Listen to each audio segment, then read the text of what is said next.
village. We have everything. Spread the holy name and distribute prasadam. There's a beautiful field in Africa and Russia. Everywhere they're accepting.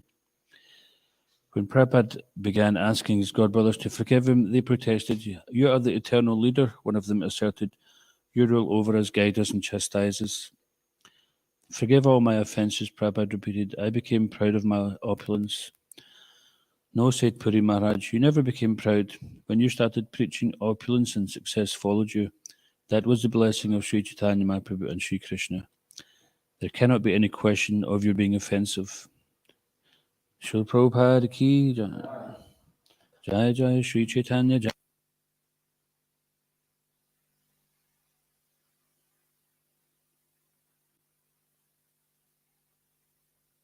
Damodar.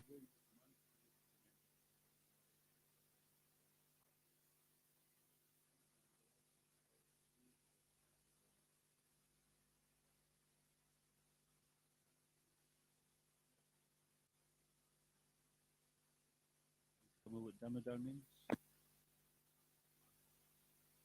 Yeah, bending. If you go to Vrindavan,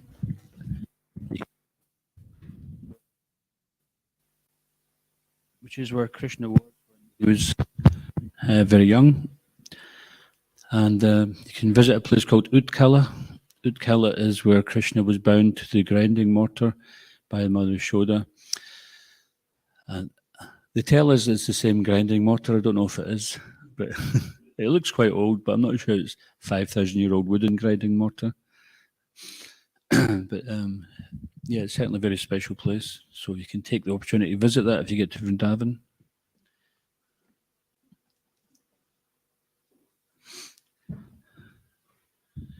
It's just on the side of the Yamuna, across from Mathura, where Vasudeva carried Krishna over the Yamuna. Jai Jai Sri Chaitanya Jaya Nityananda.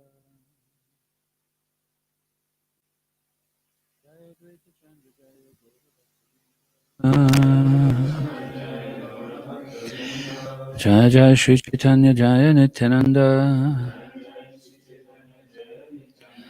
Jaya Advaita Chandra Jaya Gaura Bhakta Vrinda. Jaya Jaya Sri Chaitanya Jaya Nityananda. Jaya Advaita Chandra Jaya Gaura Bhakta Vrinda. Hare Krishna Krishna Krishna Hare Hare. Hare Rama Rama Rama Hare Hare. Reading from Sri Caitanya Charitamrta Madhya Lila, Chapter 20, entitled The Lord Instructs Sanatana Goswami, starting from text 124, is it?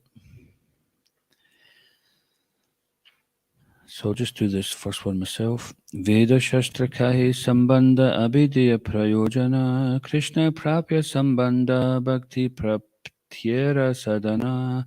Translation: the Vedic literatures give information about the living entity's eternal relationship with Krishna, which is called Sambandha.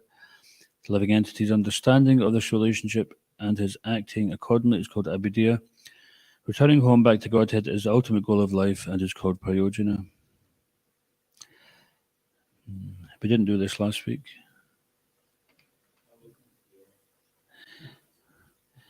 Okay, we'll just do this next one anyway. Abhideya Nama Bhakti Prema Prayojana. Abhideya Nama Bhakti Prema Prayojana. Purushartha Shiromani Prema Mahadana. Purushartha Shiromani Prema Mahadana. Abhideya Nama Bhakti Prema Prayojana. Purushartha Shiromani Prema Mahadana. Abhideya Nama Bhakti Prema Prayojana. Purushartha Shiromani Prema Mahadana Abhideya Nama Bhakti Prema Prayojana Purushartha Shiromani Prema Mahadana. Please chant.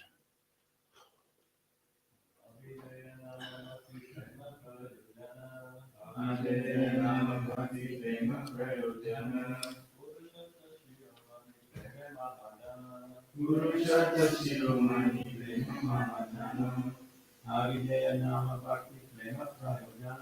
Abhideya Nama Bhakti Prema Prayojana Purushartha Shiromani Prema Mahadana Purushartha Shiromani Prema Mahadana.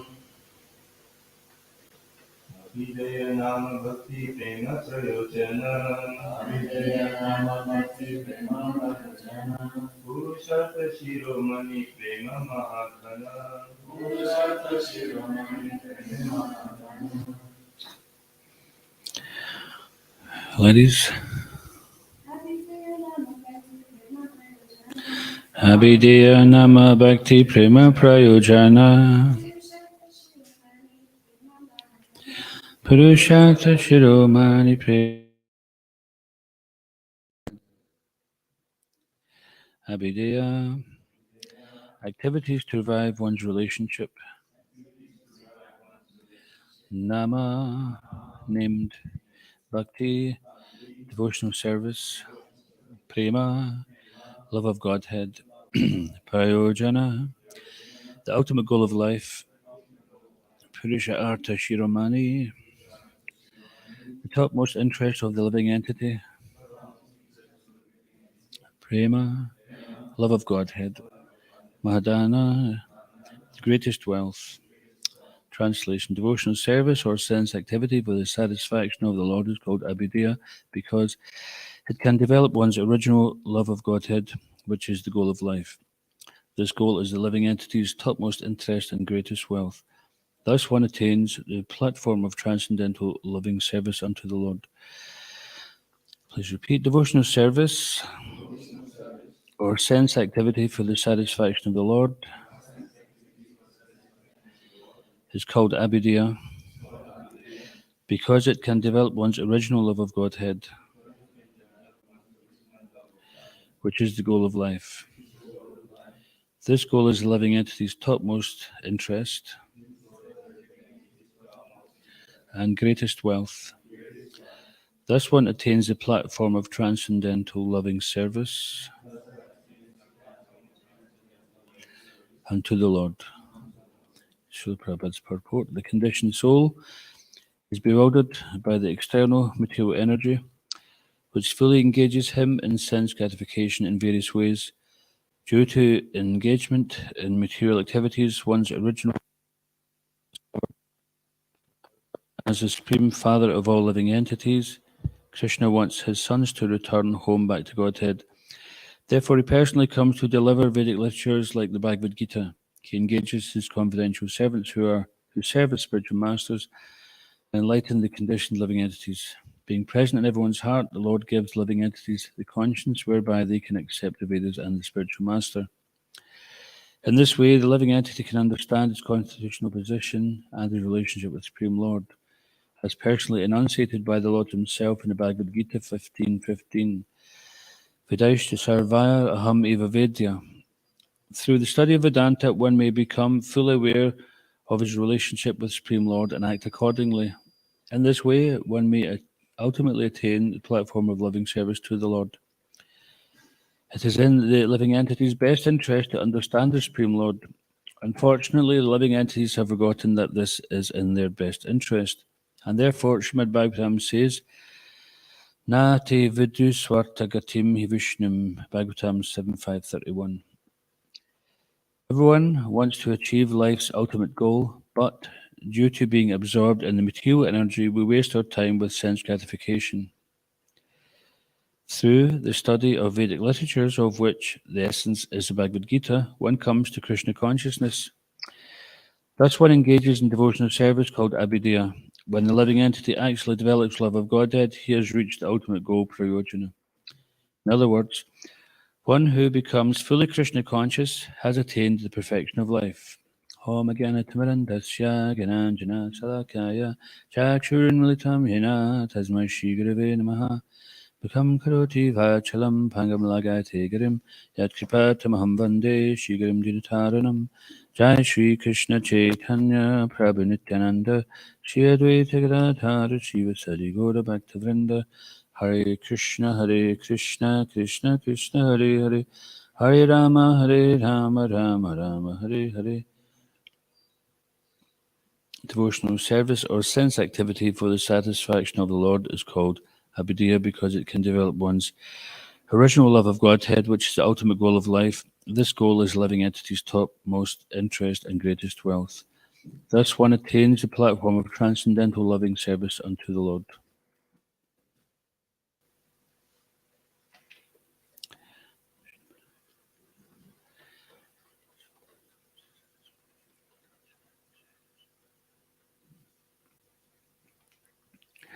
So a few interesting points here in this verse and in the purport. We see that one translation or definition of devotional service is giving here as being sense activity for the satisfaction of the Lord. So this is in contrast to another term which is called Godas. Does anybody know what Godas means? Servant of the cows, servant of the land, or servant of the... Huh? No, that's Ishandas. Much as you'd like that to be the case, we're too busy serving ourselves to serve you. Yep. Godas means servant of the senses. So this is the difference here. Clearly it's stated in this verse. Sense activity for the satisfaction of the Lord is that's what devotional service is categorized as, is described as. And it's called abhidya because it can develop one's original love of Godhead. So that would indicate that although we might not consider ourselves much of a devotee, then the devotional service we're doing, even it's Mishra Bhakti, there's different types of Mishra Bhakti or mixed Bhakti. There's Karma Mishra Bhakti, Yoga Mishra Bhakti, Jnana Mishra Bhakti. So it means we're performing some devotional service, but we have some mixed desire at this point. Maybe we want some kind of material benefit, or maybe we want to be seen as someone in knowledge. And sometimes people, they also maybe want some mystic powers. See, these are like subtle types of sense gratification, and some of them maybe gross as well. But we have to start somewhere, because when we join the temple, we don't join as pure devotees, do we? You know, it's not like, it's quite a tall order, really. You walk into the temple and all of a sudden, okay, 4 regs and 16 rounds, that's just the beginning. Then you're not allowed to do this, you're not allowed to do that. You're not allowed to do so many things in front of the deities. And we have to take these things seriously. If we don't take them seriously, then we're not going to get the best benefit.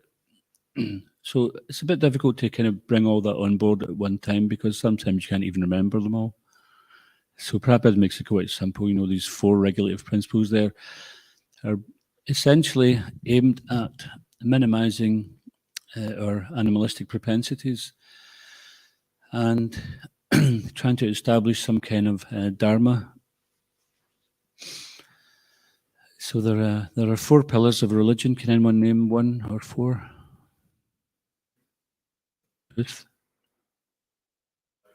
austerity, cleanliness, and 1 more, mercy.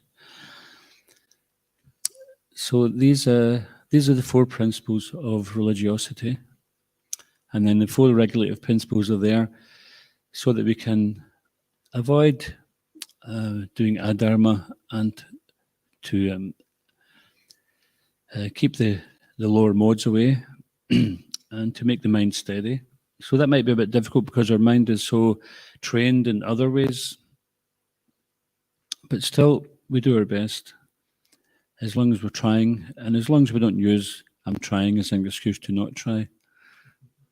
This is another trick of Maya.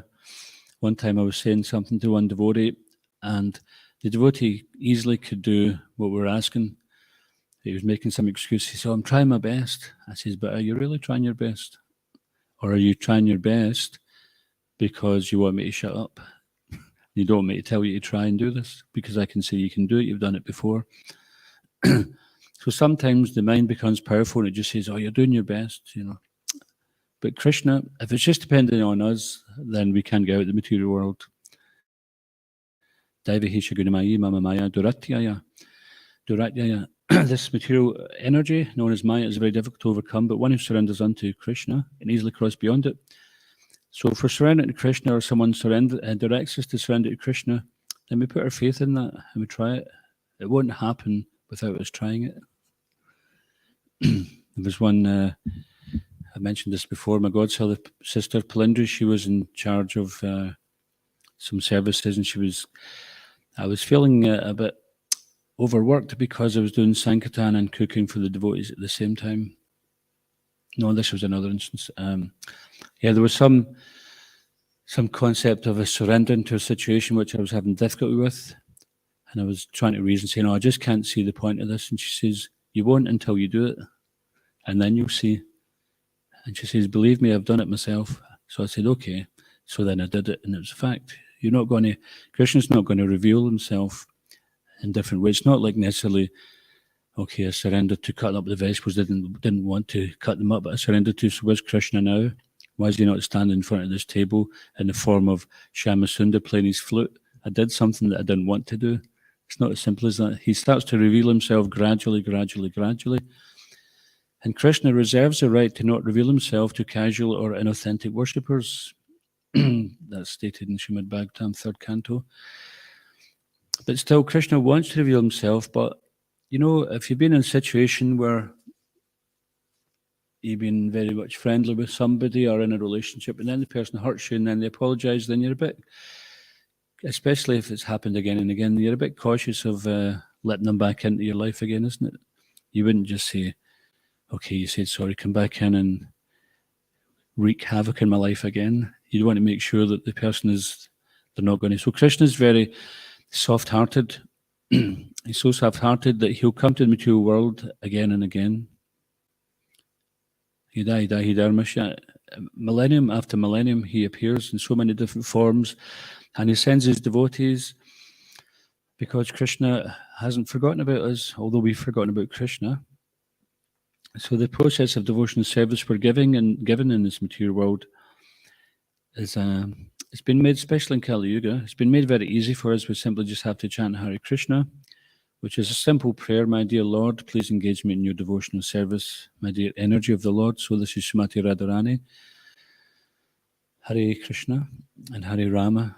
Please engage me in your service. And this service is pleasing to the Lord Rama. We want to try to do something for the Lord which is pleasing to him. So to begin with, we are faced with the challenge that we're used to doing things which are pleasing to us. And now we're going a complete 180 degrees turnaround, where we're doing things which is not necessarily pleasing to us, but we're trying to please someone else who we haven't met, who we don't really know anything about. But we can, because we read the Shastras. This is also here in the purport, Prabhupada saying that we should get to know Krishna. So we get to know Krishna by discussing in classes, by reading the Shastra, by hearing from those great devotees in the disciple succession who know about Krishna, who are authorized to speak about Krishna. So if you look in the Krishna book, you see that some of the devotees, they didn't personally meet Krishna, but they heard about him and they were attracted. So similarly, we're hearing about Krishna and we become attracted. And then the Lord manifests out of his kindness. He manifests in the form of the deity to say, "Okay, come and do some personal service. Get trained up so you can come back to the spiritual world." So we have to do things properly, not speculatively. Don't cut corners. What happens when you cut a corner? Right, there's a corner here. You get two corners, right? you get 2 corners. And if you cut those, you end up with many corners. So this devotional service is actually turning a corner from being focused on our mind and senses, all about either directly satisfying through gross connection with the sense objects, or through more subtle things, as Prabhupada says, society, friendship and love, nation. We identify as Scottish, English, Indian, African American.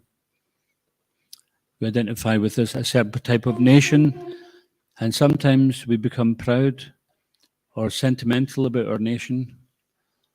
But what about the nation we were in the last time? And Prabhupada talks, there's a book called Coming Back, The Science of Reincarnation, Shishikontama Pishashikira. And there's various excerpts from Srila Prabhupada's books. So in there he talks about when we're meditating, like say 2 countries are going to war, like back in the Second World War, perhaps you had the English or the British fighting the Germans. So the English are meditating on the Germans meditating on English, they're killing each other at the time of death, they swap sides. So maybe some of those guys in the First World War swapped sides for round 2. But that's how it works. If what you think of yam yam vapi smaram bhavam at the time of death, that you will attain. So be careful not to make enemies, because you might think of your enemy and take birth in that type. Like if you're racist, for example, you may be negatively meditating on a certain race, and then you have to take birth in that. Or if you're treating people in a certain way, racist, sexist, or whatever, then you may have to experience that yourself. But we also have to remember as devotees that everybody is part and parcel of Krishna, and we all have equal rights to engage in devotional service. And that service begins with hearing and chanting. When we're hearing and chanting, hearing also means reading and listening to lectures. There's so many facilities. We can listen to lectures in the temple. We can listen to lectures on our phone. Some bhajans as well. These bhajans, we should listen to those, and the translations, Prabhupada says, they're actually revealed Vedic literatures. So when you hear these devotional songs from the self-realized souls, then these actually enrich in our life. They help us understand the mood of devotional service.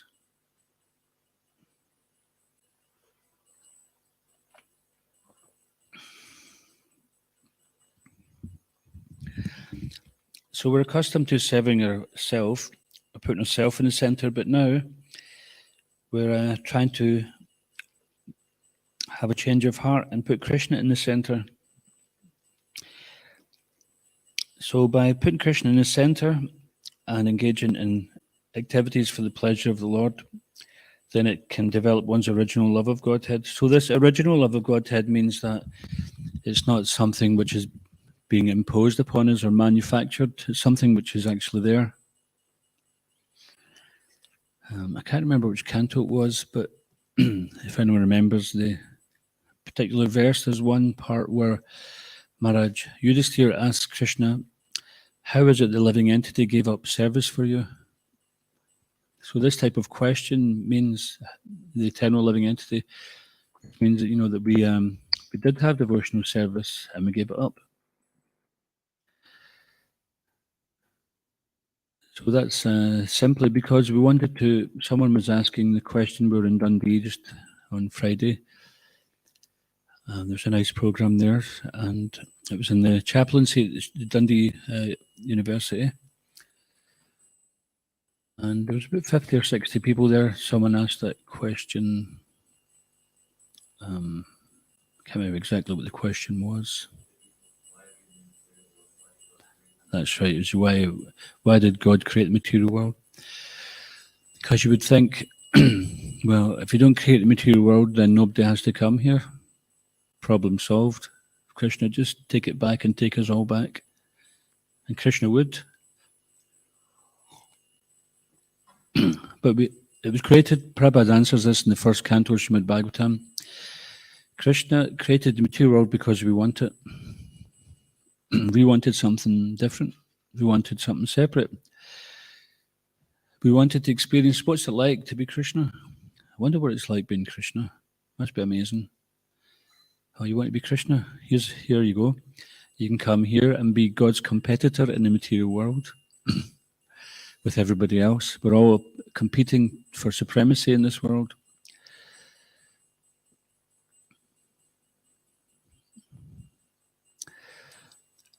So initially it's created for our enjoyment, for us to enjoy separately from Krishna because that's what we wanted.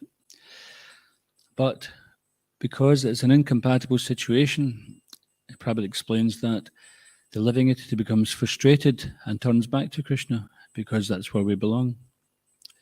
Just like the fish out of water, naturally it's always thinking, how can I get back to where I came from? And then when it's in its natural environment, it doesn't have to be concerned about all the external things which were being offered to it. So this devotional service is a lifeline to us. Hang on to it. Hang on to your service. Try to increase your service. Don't encroach on another's service. There's so much service to be done. And that service has to be authorized. If we're doing something which is not authorized, then how do we know that it's wanted? That's why succession is there. In the spiritual world, there's also some hierarchy. We can't just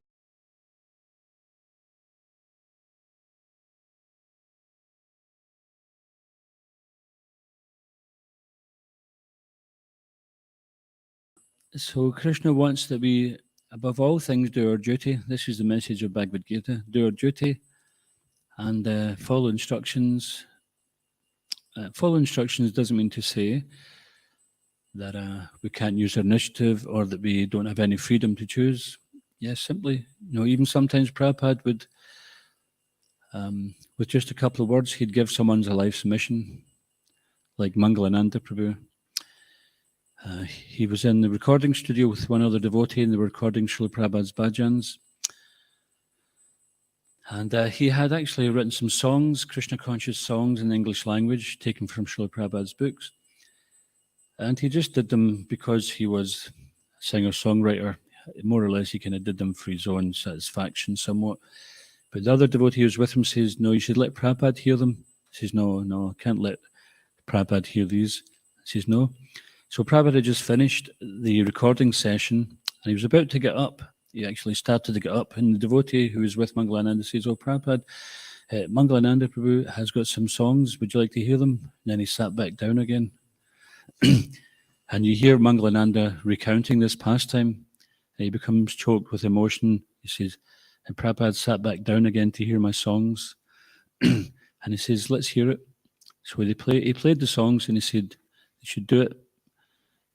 Distribute these songs. And of course they did. They printed many, many thousands of these albums and they were getting sold in Glasgow some years ago and I got one and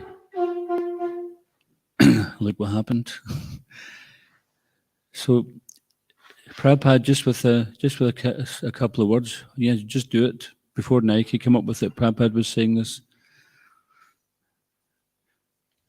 And Mangalananda said about Prabhupada, some of the devotees they're complaining, they're criticizing, about these things. He says, let the cows moo. So Prabhupada's seen the value in that and he gave him a life's mission and he's still doing it to this day. That wasn't a plug for his new album, which is just out, but that might have been by accident.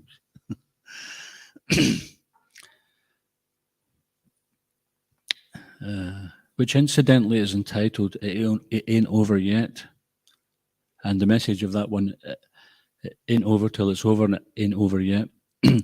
And we can take that sometimes Maya makes us feel like, oh, I better just pack it in, I'm useless, who am I pretending that I think I could become a devotee? I've been here for 3 weeks already. I'm just a thorn in the side of everybody, or I've been here 3 years or 30 years, and I'm still not getting it together. No, we're still here. We're here, that's the thing. So stay here. Don't go. Just stay in Krishna's service. And in this way, we'll progress simply just by getting up every morning, chanting, coming to see the deities, hearing together, doing service. You're automatically making advancement. The mind will try to tell you different things, but in due course of time, we'll learn not to listen to the mind. And if we don't learn to listen to the mind, if you don't learn to not listen to the mind, just keep doing it anyway. Krishna accepts our service. Even if the mind's screaming at you, just carry on. Because sadhana bhakti means we have to engage. We've made some conscious decision that this is the thing to do. I've tried so many other things. These are leading to nothing. This is the thing to do. So just stick with that intelligent decision that we made and carry on with it. And whatever we're going through will pass in due course.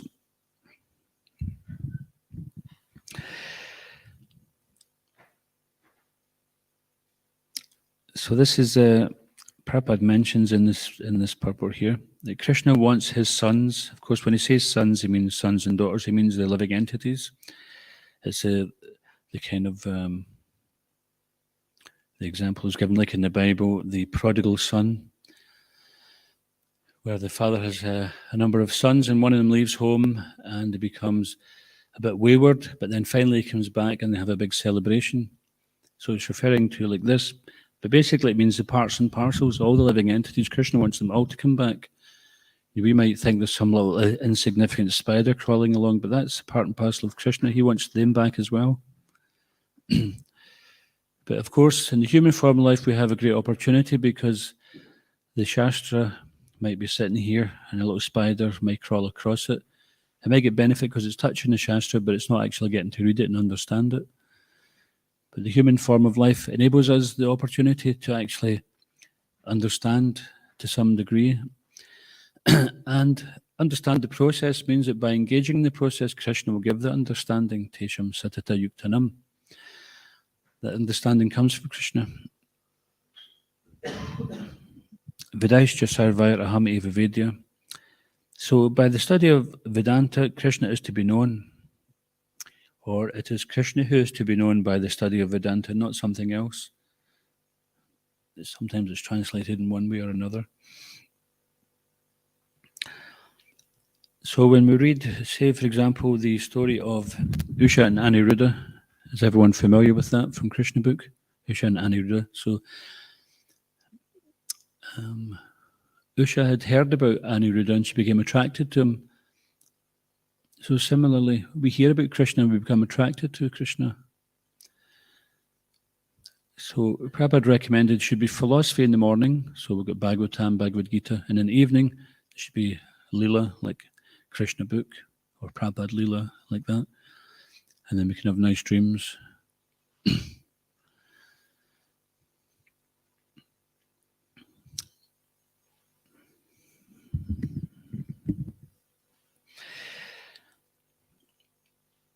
So the living entity has many different interests in this material world, but Srila Prabhupada here and in this verse is drawing our attention to the point that it's in our best interest to understand the Supreme Lord.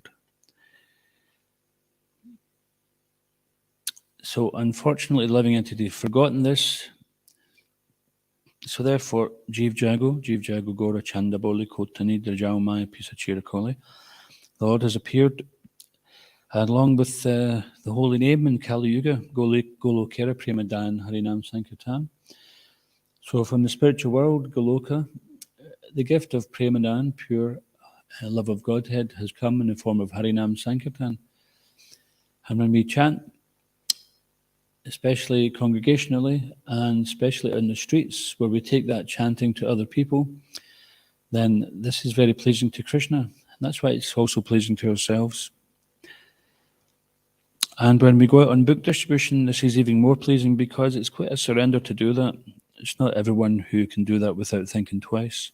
And even some devotees who have been doing book distribution for many years, even decades, then the mind will throw up something or there'll be some butterflies in the stomach. What does that indicate? Anybody? Lack of faith. Yeah? And it tells us that we're actually not just having faith that if we just do this, Krishna will catch us.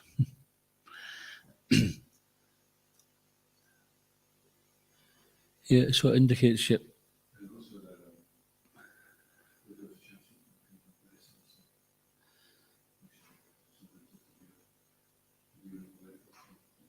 Sorry.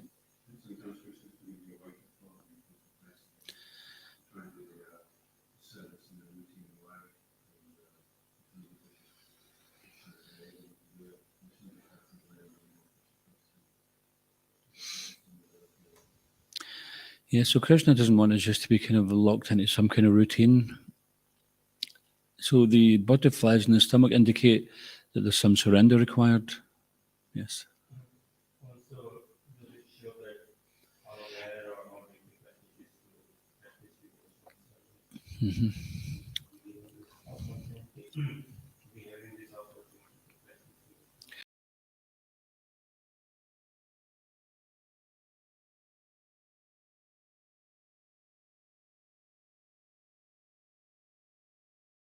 See this phenomena. I noticed this when we lived down at Caitanya College. If a bhakta had some, if a bhakta was struggling, then they'd maybe give them some different service. And then finally, when they'd given him so many different services and he was still struggling, then he'd become like one of the Swami's assistants, the Swami's servant.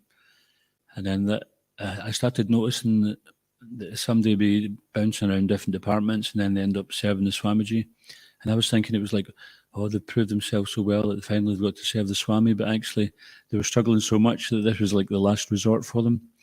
And either they would strengthen up from that association, or else that would be like the last stop for the train, and then it'd be a bloop. You know what bloop means, right? Anybody not bloop? Prabhupada explains this term.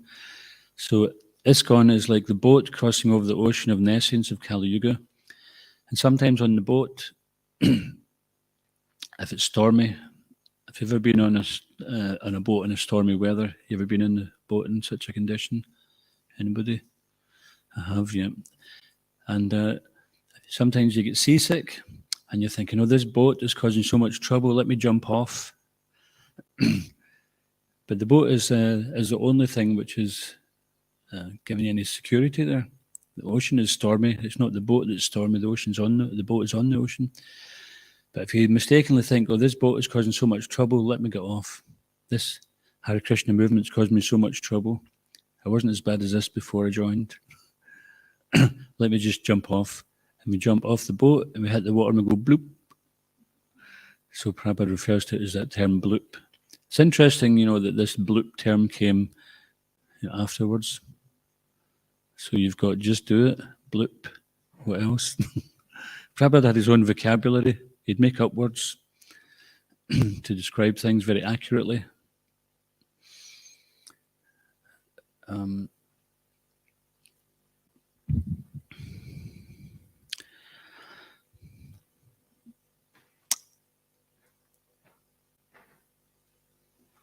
So Prabhupada just finishes off here saying, everyone wants to achieve life's ultimate goal, but due to being absorbed in material energy, we waste our time with sense gratification. So we've all wasted a lot of time with that, haven't we? And I think the best lesson we can gain from that is to remember, we wasted so much time. Do we want to waste any more with it? But the more we stick with Krishna consciousness, then the more that becomes the good habit. We replace our bad habits with good habits. Through the study of Vedic literatures, of which the essence is Bhagavad Gita, one comes to Krishna consciousness. So in Bhagavad Gita, Krishna explains everything which is necessary for us to understand how to engage in devotional service, how to understand the world we're in, and to understand we're not part of this world, and there's a way of getting out. So there, one concludes to engage in devotional service. This is called abhidya. And when living entity actually develops love of Godhead, he's reached the ultimate goal, prayojana. In other words, one who becomes fully Krishna conscious has attained the perfection of life. So Prabhupada's given us this movement, so we can do that. And if we just stick with whatever he's given us and don't deviate from that, then it's 100% guaranteed that we will become fully Krishna conscious. Anyone get any questions or comments? Yes. There's an online question from Gandhi Prabhu. He's asking, some of the Vaishnava songs express deep spiritual feelings. So, are all songs suitable for all devotees? No.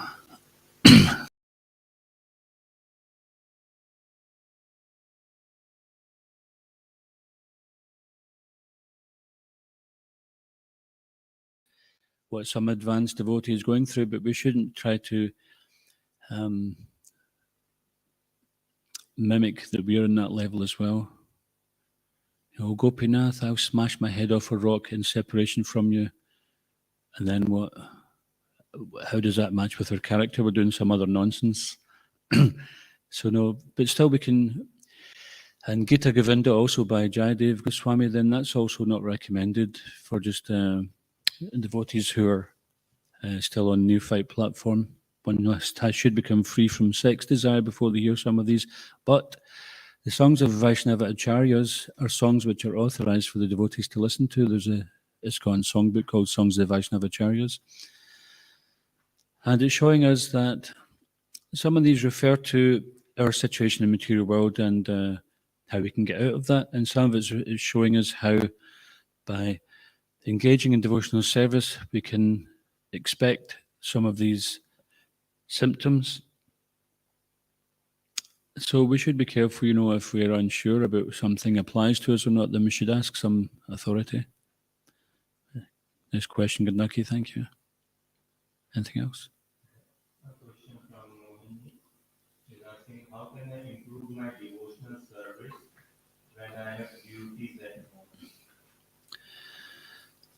home? So duties at home and devotional service can be seen in the same light. So sometimes we don't have to do anything different, we just have to make an adjustment in our consciousness. So thank you, Mohini. That applies to all of us, that sometimes we think we have some kind of material duty, but we're doing a material duty. For example, if you're like in your own situation, you maybe have duties at home relating to your mother. Others have duties at home relating to their partner or their children. And they may not necessarily be devotees, but if they're favourable, then we're getting an opportunity to make prasadam for them. And also, if it's parents we're living with, then they brought us into this world. We have a duty to care for them. And we're making them favourable by serving them nicely. So back to Vinod Thakur, he explains this in one bhajan, that as he was doing his bhajan, then one day his home transformed into Golok and Vrindavan, and he's seen everything in relation to the Supreme Lord. So if we see everything as Krishna's and not as mine, Krishna is giving us something, and because we're accustomed to using something for a long time, then we think it's ours. But we try to make that adjustment.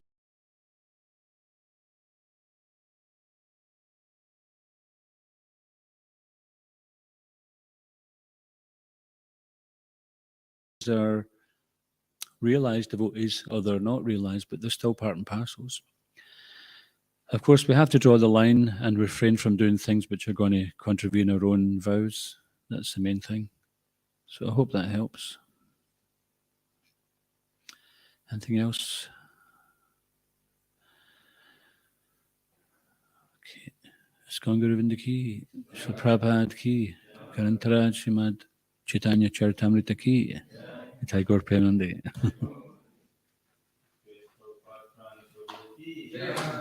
Gaura Bhakta Vrinda ki.